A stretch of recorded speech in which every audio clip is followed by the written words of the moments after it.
This is 620 AM, KEXB. Experts in business throughout North Texas. All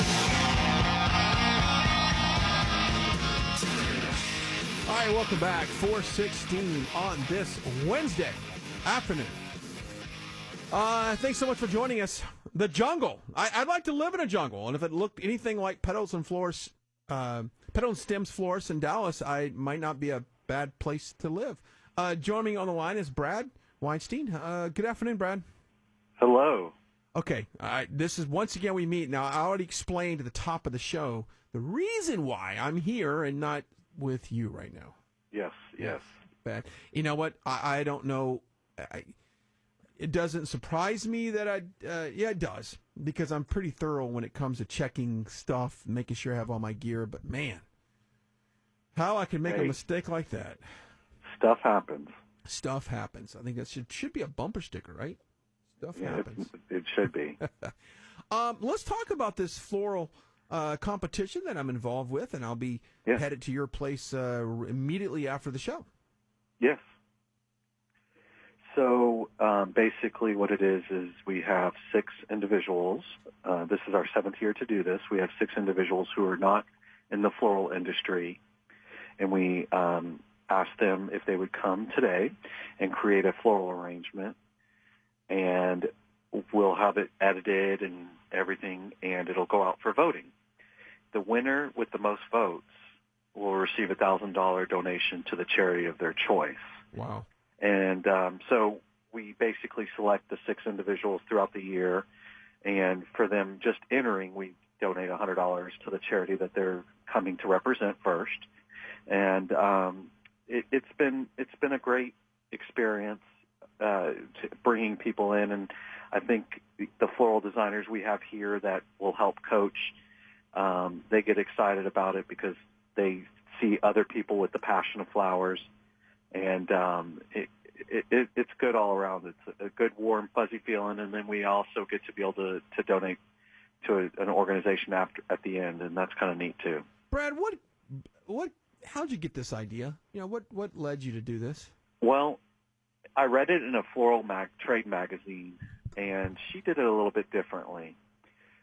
She was in a smaller town, and she did it at a place at a live event where you had to, if you wanted to vote, you would put $1 in a tip jar, and the one with the most dollars won the and then it went to that charity.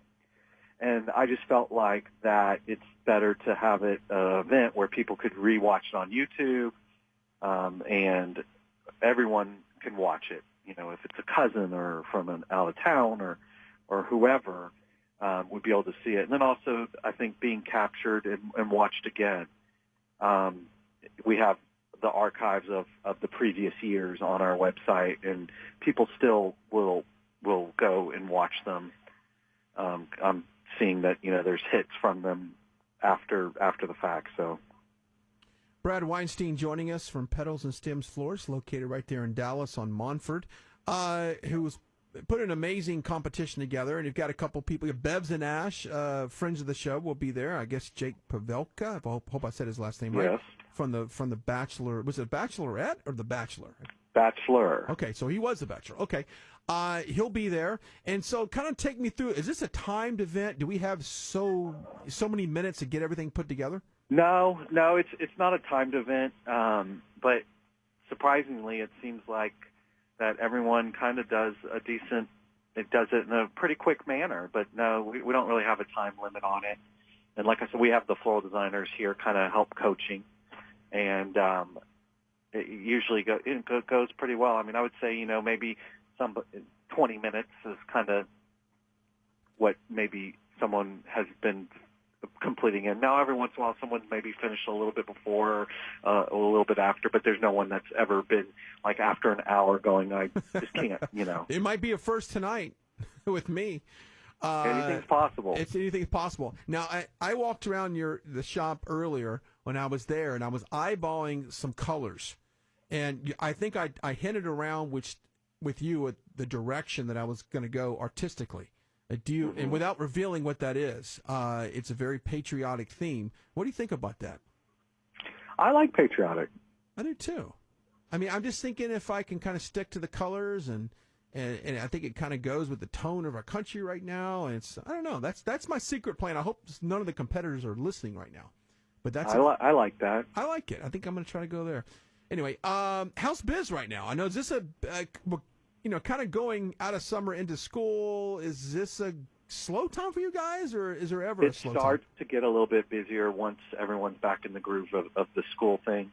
And with being in the Dallas proper area, Dallas Metroplex, you've got districts that started 2 weeks ago this week and then next week. So it's still kind of a little bit, people are still traveling. And I noticed that this summer compared to even last summer, it was a little bit slower than in 2016 for the summer. But I think I contribute that. I think a lot of people are traveling. Yeah, it's interesting. Every business I talk to is going through a slow period right now. And I don't know, and I guess if you're not a hotel or a theme park, something that's a tourist destination, you're just slow because everyone's out of their normal spending habits, and they're not at work, they're out of town, maybe they're not spending is what they usually spend because they're spending it on something else. It just seems like everyone's kind of down. It is, and I've gone to restaurants and I've noticed it at some of the restaurants.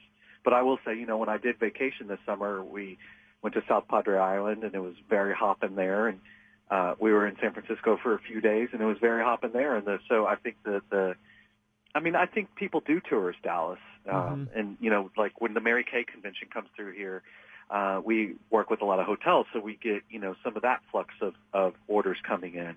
Interesting. But I guess Dallas maybe isn't the destination summer because, hey, it's hot. As far as we're not in a beachy area or anything like that. Yeah. Yeah, when I was in there earlier, I saw a gentleman walk in, and he said, I need a dozen red stem roses in a vase.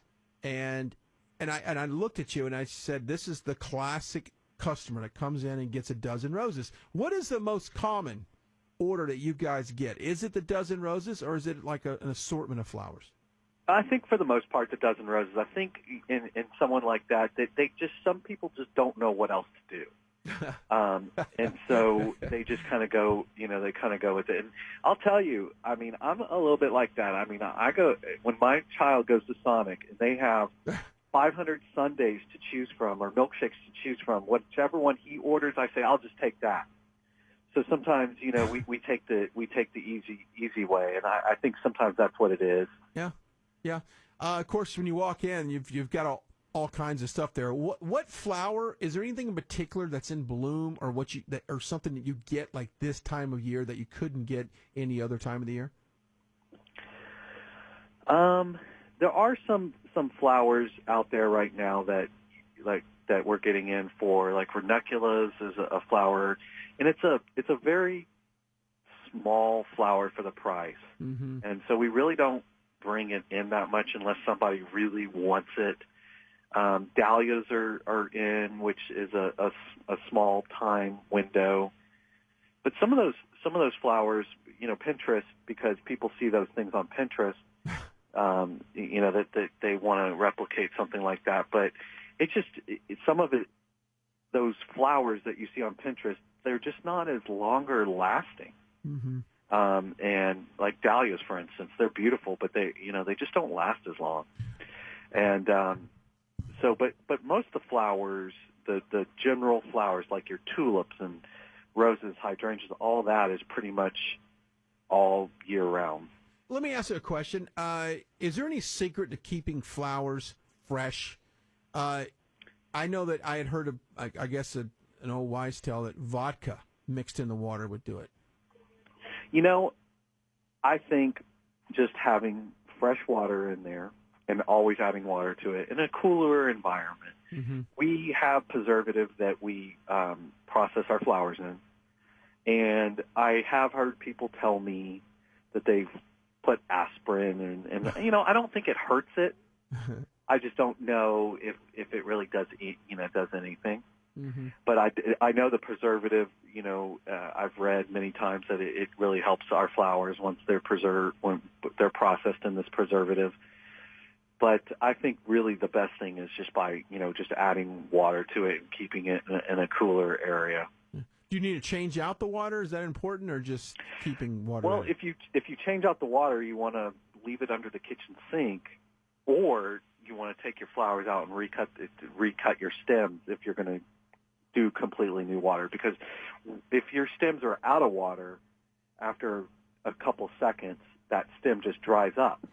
So you really have to cut it in an angle with a scissor or a knife to get it to absorb in the water again. Gotcha. One last question. And I'm just fascinated about your industry. You know, when you get ready to sell one day, I'm your buyer. I know. I'm going to end up buying your place. Is there how many? When you look at in the countries around the world, who exports the most flowers? Ecuador and Colombia have a lot of handle on the roses. Interesting. But it's amazing. It's just all over. California, has some great product. Holland has some great product. We get it from all over. We deal with a lot of wholesalers, and the wholesalers then are going and sourcing it for us because I need that flower. I don't need to know that Holland doesn't have it right now, but Ecuador does, or New Zealand or Israel. It's just amazing where everything is coming from. Gotcha. All right, Brad, I appreciate your time. I can't wait to see you a little after 6 o'clock. I'll do my best to get there as quickly as possible as we get ready for that. Now, best website or best place that people can see these creations once they're made? On our website, we will have the video live on September 5th, and that's at Petals and andstems.com. Okay, so we're going to film the video tonight, and it'll be live on September 5th. And can the voting then start September 5th? Yes. All right. Sorry if I didn't say that earlier. No, that's okay. No, I just my list of questions to go through. All right, well, I can't wait to see you once again. Sorry I left that power cord at home. No problem. Talk to you soon. All right, Brad Weinstein, Petals and Stems Florist, located right there in Montford, right by the Galleria.